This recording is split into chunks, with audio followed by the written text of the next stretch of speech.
ज़रूरत है। देखो वसुधा, घर में अभी ज़्यादा काम तो है नहीं, मैं और सुमन संभाल ही लेते हैं सब। बड़े साहब के आते ही तुम लोगों के रंग ढंग बदल गए। जी सर, और आपसे भी प्रार्थना है कि अपने स्टाफ से बात करने का तरीका आप भी बदल लीजिए। ये गलती हमसे अनजाने में हुई थी, आगे से ऐसा कभी नहीं होगा, ऐसा बोल देना। अर्जुन, अब तू ही समझा माँ को। मैं क्या समझाऊं दीदी, मैं भी तो यही चाहती हूँ कि आप ये रुपए उनको लौटा दीजिए और यही ठीक होगा। आपकी खुशियों से बढ़कर हमारे लिए कुछ नहीं है और ये रुपए तो हम कभी भी कमा कर लौटा सकते हैं, लेकिन इसकी वजह से आपको बातें सुननी पड़े उनकी और चाचा जी की नज़रों में आप गिर जाएं, इसकी भरपाई हम कभी नहीं कर पाएंगे। दीदी प्लीज़ आप ये रुपए उनको लौटा दीजिए, प्लीज़ दीदी।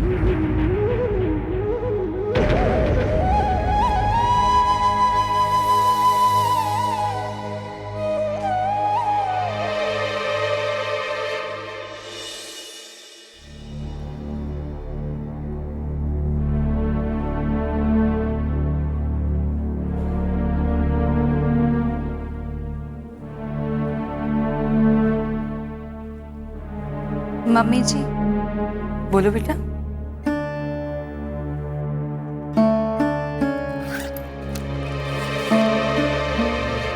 मम्मी जी ये रख लीजिए। ये क्या है?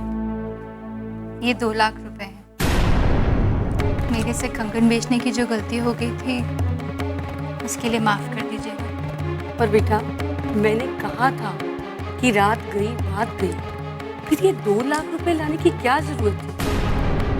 मैंने तो नहीं मांगे थे तुमसे। मैंने उस दिन गुस्से में आकर तुम्हें कुछ कह दिया था, तुमने उसे दिल पे ले लिया। नहीं मम्मी जी, मुझे खुद लग रहा था कि मैंने गलती की थी। आप इसे रख लेंगी तो सबके मन को सुकून मिल जाएगा। लेकिन बेटी, मम्मी जी प्लीज, मेरी खातिर मुझे तसल्ली हो जाएगी। ये अचानक इतने रुपए लाई कहाँ से? कहीं इसने अखिलेश भाई साहब से तो नहीं मांगी? यानी कि इसकी मुलाकात हो गई उनसे?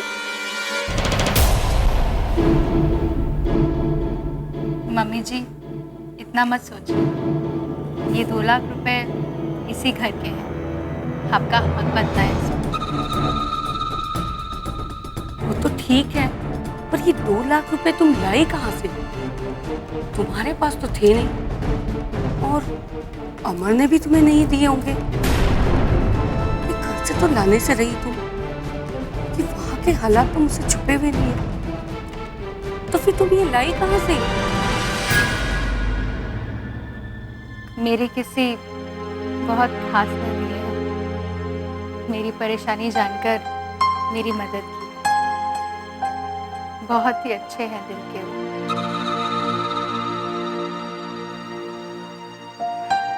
लेकिन मैंने भी उधार समझ के लिया है, धीरे धीरे कर कर चुका दूंगी।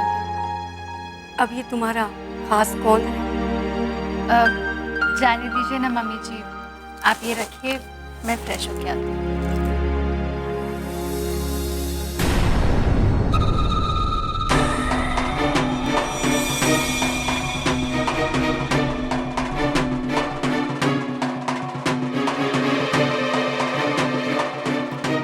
ये क्या मुझे बेवकूफ समझती है? क्या मैं जानती नहीं कि इसका खास कौन है सिवाय अखिलेश भाई साहब के?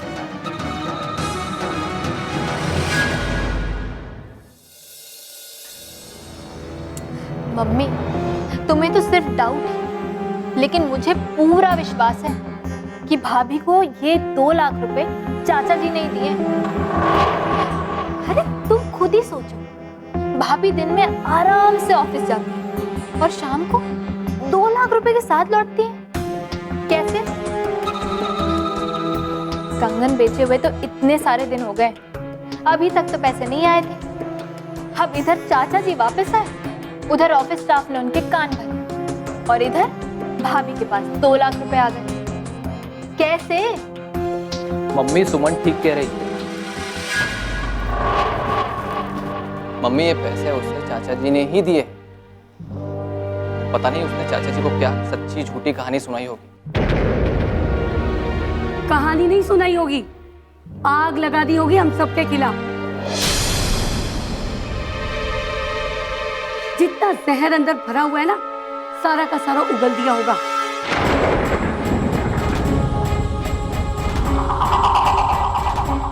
तभी तो छठ से 2 लाख रुपए मिल गए। अभी तो सिर्फ शुरुआत, अभी भी तुम दोनों ने कुछ नहीं किया ना, तो देखना वसुधा सारा खजाना लेकर उड़ जाएगी। लेकिन हम करे भी तो क्या करें, वो कोई रिएक्शन ही नहीं देते। उन्होंने क्या स्टेप उठाया है क्या नहीं उठाया, पता ही नहीं चल रहा।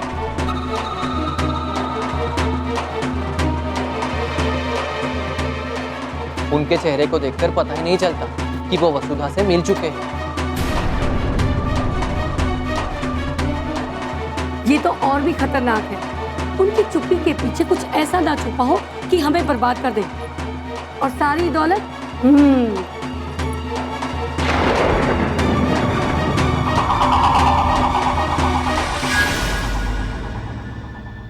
ऐसा नहीं होगा मम्मी, मैं ऐसा होने नहीं दूंगा। चाचा जी की दौलत तो हमारे पास ही आएगी। मैं ऐसी प्लानिंग करूंगा। रहने दे अपनी प्लानिंग, देख ली मैंने तुम दोनों की प्लानिंग। ऐसा काल चक्र घुमाऊंगा कि चाचा जी को सारी गलती वसुधा की ही लगेगी। पूरा स्टाफ मेरी मुट्ठी में है, सबकी मैंने सैलरी बढ़ा दी है। यही सब कहा था ना तूने, और क्या हुआ? ना तो तेरा कोई काल चक्र घुमा और ना ही तेरा स्टाफ तेरे किसी काम आया। हुआ वही जिसका हमें डर था। चाचा जी को सब कुछ पता चल गया। हाँ तो मैंने कोशिश तो की थी ना, हाथ पे हाथ धरे थोड़ी ना बैठा था। वो तो मेरे स्टाफ ने मुझे धोखा दिया, वरना मेरी प्लानिंग एकदम परफेक्ट थी। भैया, अभी हमें पुरानी बातों के बारे में नहीं, आगे की सोचना है। मामला जो हाथ से निकल गया है ना, उसे वापस मुट्ठी में कैसे लाए, ये सोचना है।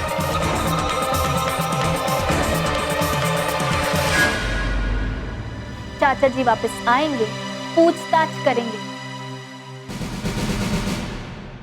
उन्हें क्या जवाब देना है, कैसे जवाब देना है, ये सोचना है।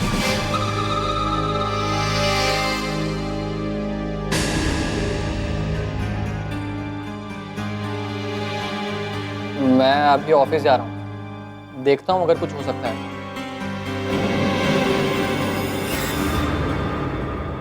मैं समझ गई, इससे कुछ नहीं होने वाला। ये सिर्फ बड़ी बड़ी बातें करता है। हम सब देखते रह जाएंगे और वसुधा पूरी दौलत ले उड़ेगी।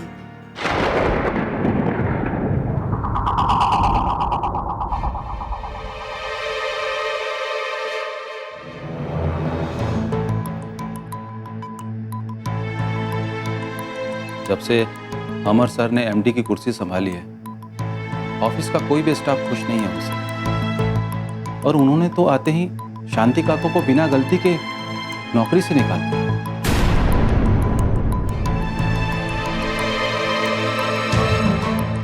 शांति काका के जाने के बाद वसुधा मैडम ने इस माहौल को संभालने की बहुत कोशिश की, लेकिन अमर सर उनकी सुनते ही नहीं थे। बात बात पर झिड़कते थे, अपनी मनमानी करते थे।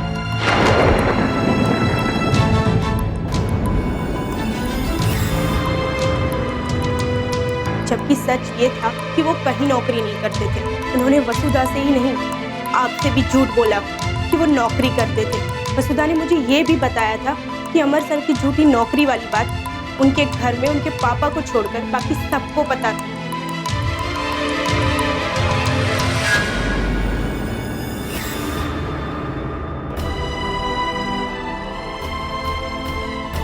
हे भगवान, कितना बड़ा अनर्थ हो गया मेरे हाथों। मेरे कहने पर वसुधा के घर वालों ने आंख बंद करके ही शादी की थी। अब क्या सोचते होंगे मेरे बारे में? मुझे ही गलत समझते होंगे कि मैंने मेरे नालायक बेरोजगार भतीजे की शादी जानबूझ के वसुधा से करवा दी। बेचारी वसुधा, कितनी तकलीफ हो रही होगी उसे। इतना बड़ा छल हुआ है उसके साथ। मैं भी क्या मुंह लेके मिलूं उससे, क्या सफाई दूं? नहीं, बहुत ही गलत हुआ है वसुधा के साथ। मैं उसकी जिंदगी खराब नहीं होने दूंगा। जिसने गलती की है सजा उसे ही मिलेगी।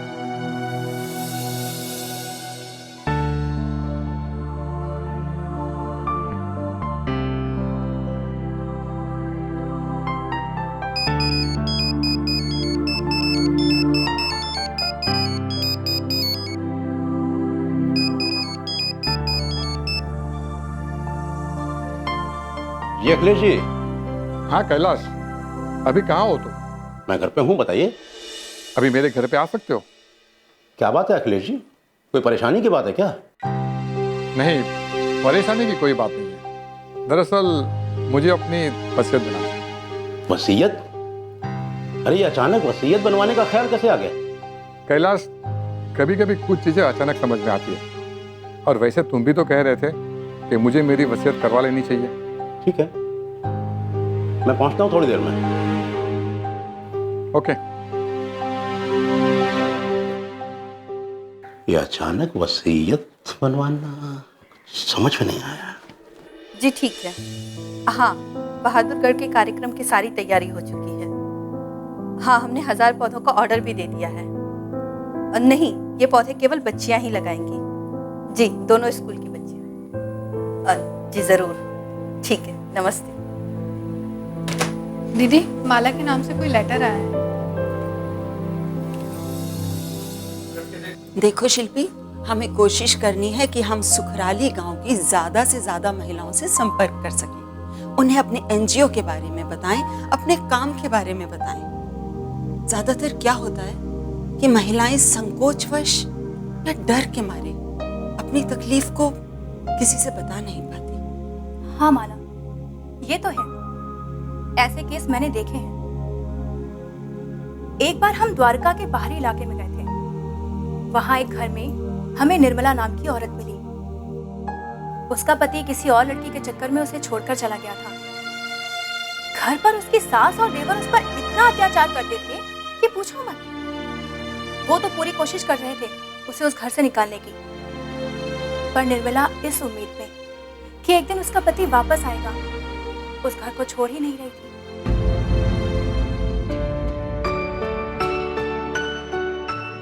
बिना किसी से कुछ कहे वो हर रोज यातना सह रही थी। फिर जब उसकी मुलाकात हमसे हुई तो हमारी एनजीओ ने उसे समझाया, उसे जिंदगी जीने की एक नई राह दिखाई, उसका हौसला बढ़ाया और अब एक गृह उद्योग में वो खुद काम करती है और खुद कमाती है। आज वो बहुत खुश है। तो क्या उसका पति वापस आया? नहीं आया, उसने तो उम्मीद ही छोड़ दी है। लेकिन मैं उम्मीद नहीं छोड़ूंगी। मेरा अक्षय जरूर वापस आएगा। क्या हुआ माला? कुछ नहीं। माला, ये तुम्हारा लेटर है। मेरा लेटर? हाँ। किसी वकील का लेटर लगता है। देखती हूँ।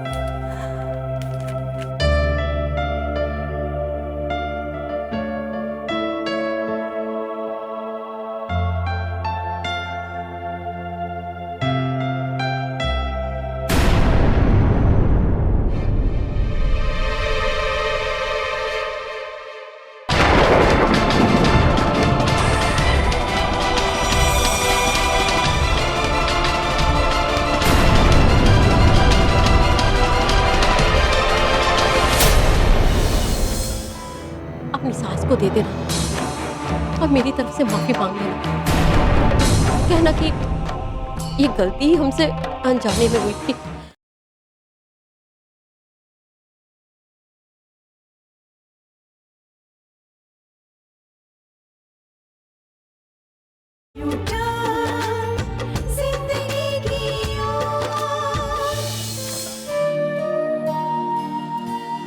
मालती दीदी, बहादुरगढ़ के कार्यक्रम पर जो खर्चा आ सकता है, मैंने उसकी पूरी लिस्ट बना दी है। आप एक बार चेक कर लीजिए, फिर मैं सामान मंगाना शुरू करवा दूंगी। ठीक है, इसको मैं देख लेती हूँ, उसके बाद तुम ऑर्डर कर देना। वो लेटर मैंने माला को दे दिया है, पर लगता है उस लेटर में कोई अच्छी खबर नहीं है। क्यों? लेटर खोलते ही वो परेशान हो गई थी। ये किस लेटर की बात कर रही है? माला के लिए अभी लेटर आया था, किसी वकील का था। लेटर किसी वकील का?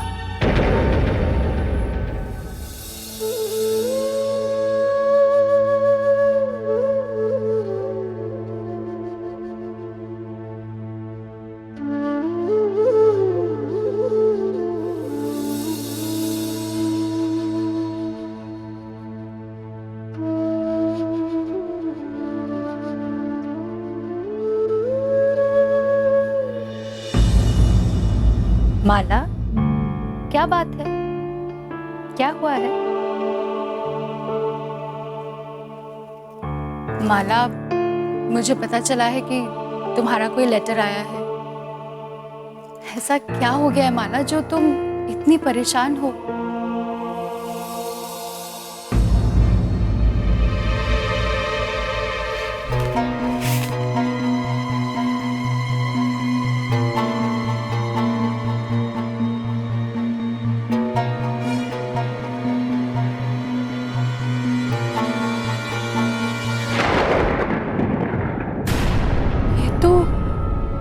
डिवोर्स के पेपर्स हैं।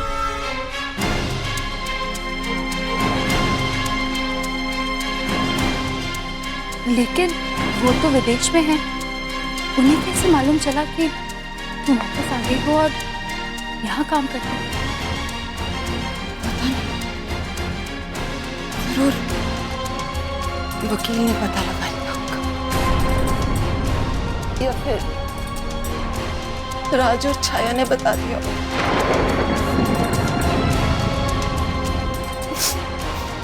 कितनी उम्मीद थी मुझे इनके वापस आने की।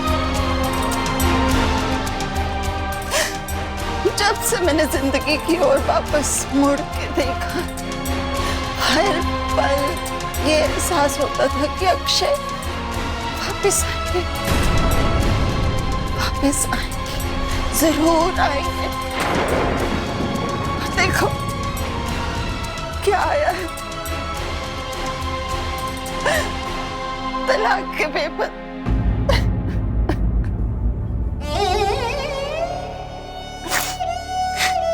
रोज बच्चों को दिलासा देती थी, बेटा तुम्हारे पापा आएंगे, पापा जरूर आएंगे। अब क्या दिलासा दूंगी मैं उनको, क्या बताऊंगी उनको उनके पापा के बारे में।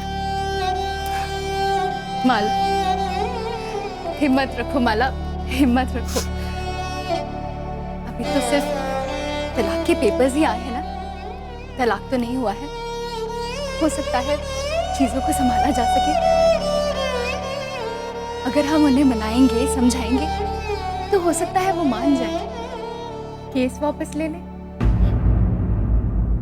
पता नहीं उनके मन में क्या। मुझे तो पूरा भरोसा था कि मैं शायद फिर से सब कुछ ठीक कर लूंगी, लेकिन लगता है जिंदगी की लड़ाई अभी बाकी है। मैं फिर भी पूरी कोशिश करूंगी बस उन्हें समझाने की भी और मनाने की भी। अपनी जिंदगी को यूं बिखरने नहीं दूंगी मैं। हाँ माला, जहाँ तक हमसे हो सके हमें अपनी गृहस्थी बचाने की पूरी कोशिश करनी चाहिए, चाहे उसके लिए हमें अपने अहम का थोड़ा बहुत त्याग क्यों न करना।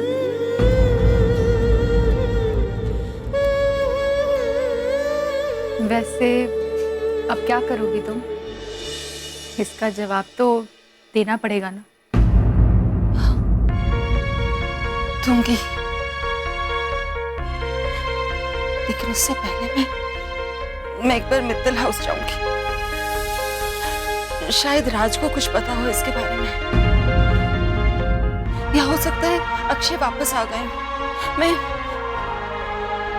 जाऊंगी जरूर। मैं इन्हें मना लूंगी, मैं लाख बार माफिया मांग लूंगी इनसे, लेकिन तलाक नहीं होने दूंगी, तलाक नहीं होने दूंगी।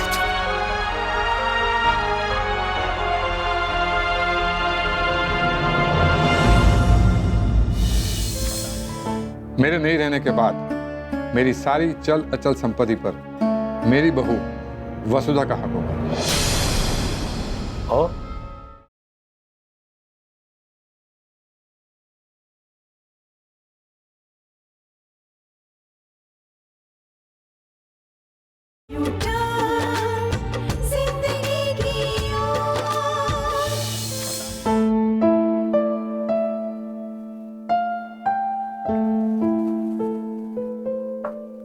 अब बताओ अखिलेश, क्या बात है? फोन पर तो तुम सच सच बता नहीं रहे थे, ये अचानक वसीयत क्यों?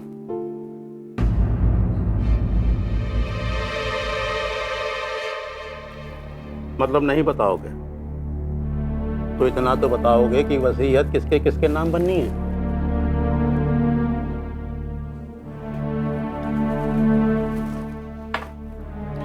तो लिखो।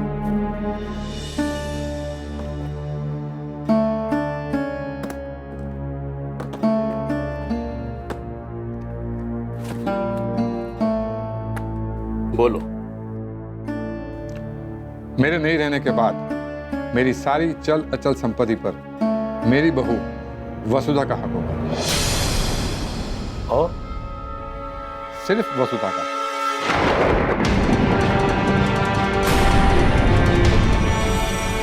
क्या हुआ?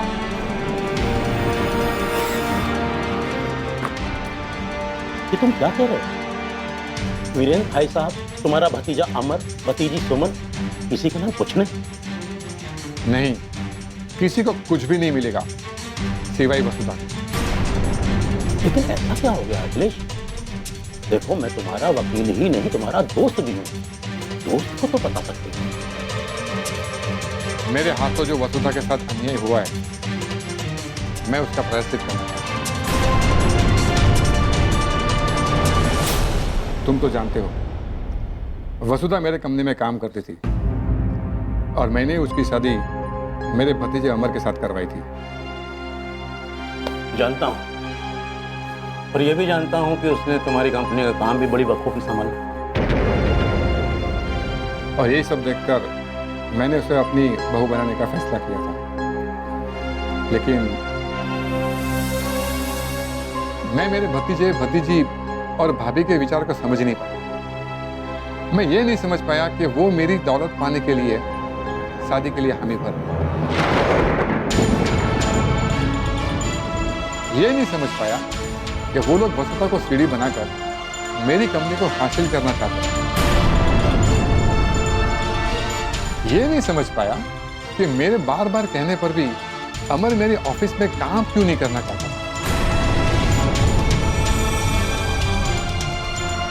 दरअसल उसे काम ही नहीं आता। पकड़े जाने के डर से वो मेरी कंपनी में काम नहीं करना चाहता। वसुधा के घर वालों को और मुझे दिखाने के लिए सबने झूठी नौकरी का नाटक किया।